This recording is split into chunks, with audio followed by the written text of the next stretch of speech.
Marvel का phase 4 खत्म करते हुए वकांडा फॉरएवर फाइनली थिएटर में आ चुका है और मैंने ये फिल्म देख ली है। तो ये फिल्म देखने के बाद 2-4 सवाल ऐसे हैं जो मेरे दिमाग में घूम रहे हैं। तो आज के इस वाले वीडियो में हम इसी बारे में बात करेंगे। पहले मैं बता दूं, इस वीडियो में मेजर स्पॉयलर्स होंगे तो अपने हिसाब से थोड़ा एडजस्ट कर लेना। बिना देर किए चलिए शुरू करते हैं।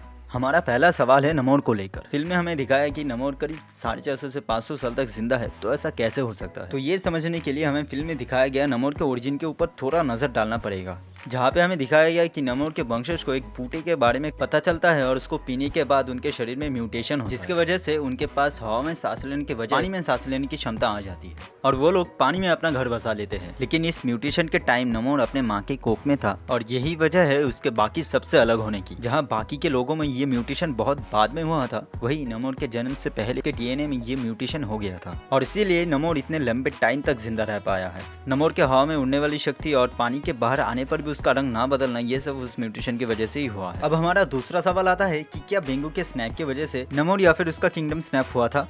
तो इसका जवाब है नहीं, और इसका रीजन भी बहुत सिंपल है। थैनोस को पता ही नहीं था कि पानी के नीचे भी इंसानों की तरह कोई जीव रह सकता है। स्नैप करते वक्त एक सोच होना बहुत जरूरी होता है, जिसके ऊपर स्नैप डिपेंड करता है। थैनोस की सोच में नेमोर के बारे में कोई अंदाजा ही नहीं था, तो इसीलिए स्नैप की वजह से नेमोर या फिर उसका किंगडम स्नैप नहीं हुआ था। और अगर ऐसा होता तो नेमोर जैसा कैरेक्टर है तो वो थैनोस को एंड गेम में ही मारने आ जाता। हमारा तीसरा सवाल इस फिल्म के मिड क्रेडिट से जुड़ा है, जहाँ पे हमें टीचाला के बेटे के साथ इंट्रोड्यूस कराया जाता है, जिसका नाम टूसंट है। काफी लोग ये सोच रहे थे कि टूसंट पैदा कब हुआ या फिर ये इतना बड़ा कैसे हो गया। तो देखो, टूसंट पैदा हुआ था ब्लैक पैंथर से इन्फिनिटी वॉर के टाइम गैप के बीच में, और तब से वो अपने माँ नाकिया के साथ है। और अगर मैं स्नैप की बात करूँ तो नहीं, टूसंट स्नैप नहीं हुआ, क्योंकि अगर वो स्नैप हो जाता तो वो इतना बड़ा नहीं होता। फिल्म में उसने अपना एज 6 साल बताया है और ब्लैक पैंथर 1 से ब्लैक पैंथर 2 तक का टाइम गैप 6 साल ही है। अब आते हैं हमारे चौथे सवाल पे, जो कि काफी इंटरेस्टिंग है। शूरी जब ब्लैक पैंथर बनने के बाद एंसेस्ट्रल प्लेस में जाती है तो वो मिलती है किलमॉन्गर से। तो ऐसा कैसे हो सकता है। अब आप लोग बोलोगे कि वाकांडन कल्चर के अकॉर्डिंग ये सब हुआ है, क्योंकि हम जानते हैं कि हर एक वाकांडन वासी मरने के बाद वहीं पे जाता है। लेकिन शूरी बार बार चाहती थी कि मैं अपने भाई टिचाला के साथ मिलूं, पर फिर भी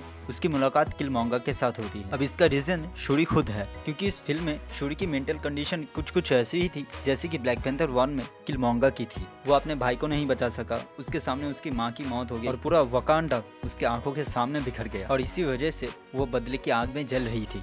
और ब्लैक पैंथर 1 में किलमॉन्गर को भी कुछ ऐसे ही चीज फेस करना पड़ा था, और इसीलिए शूरी एंसेस्ट्रल प्लेस में उसी के साथ मिलती है जिसके साथ उसका सोच मेल खा रहा था। तो दोस्तों, ये थे कुछ सवाल जिनके जवाब आपको फिल्म में तो नहीं मिला, पर मेरे चैनल से मिल गया। तो इस बात पे सब्सक्राइब जरूर कर देना, और अगर आपको ये वीडियो अच्छा लगा तो प्लीज लाइक करना, शेयर करना, और अगर आपके पास भी कुछ ऐसा सवाल है जिसका जवाब आपको नहीं पता तो मुझे कमेंट करके बता देना। मैं उसके ऊपर एक वीडियो बना दूंगा या फिर आपका जवाब दे दूंगा। तो गाइस, आज के इस वाले वीडियो में इतना ही था, तो मिलते हैं अगले वीडियो में। तब तक के लिए गुड बाय।